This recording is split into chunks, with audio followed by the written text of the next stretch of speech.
As to where you paddle, it will massively depend on what the conditions are doing that day. So that's the wind, the weather, the tides, and the swell.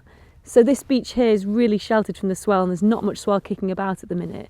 But if there was a really big westerly swell, we'd have crashing waves on this beach, so we wouldn't want to jump in for a picnic. So it's worth looking at the swell forecast for things like that. Also depends whether you're paddling at the coast or inland, because that will dictate whether you need to think about tides and what the wind's doing as well.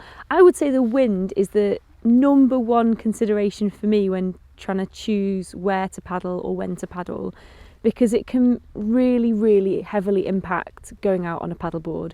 Anything more than about 10 knots, you have to start putting some serious effort in. Anything more than about 15 knots, like a solid 15 knots, without not necessarily gusts, but if it's that solid 15 knots, you have to really consider whether it's going to be a fun paddle or not. If you're doing a one-way paddle and the wind is behind you, brilliant. But if, like what we're doing today, we're going round an island, we're going to have the wind at different directions. At some point the wind's going to be at the side, which is really miserable because you have to spend the whole time paddling on one side, or it might be a headwind, and that's where you're having to put more effort in. So it's really a really good idea to kind of get a handle on checking the forecast, checking the wind forecast, and then knowing what that feels like to paddle in. So I know what I do and don't like paddling in, and I know what my upper limits are, and the two are very different. But if I'm going for a pleasant paddle, then I don't want to be battling against the wind for the whole time. So today I chose this place. I literally looked on Google Maps and was like, where can I go and find a beach to have a picnic with Joe that's near to home? And I found this place, and it wasn't a very far paddle.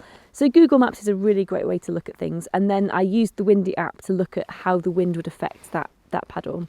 The best way I would say to find new places to paddle would be to join a local SUP club and get some local knowledge from them, especially if it's something like a river or a moving waterway, or where there's lots of tidal movement. It's really good to have local knowledge for that first trip out, just so that you know that you're going to stay safe.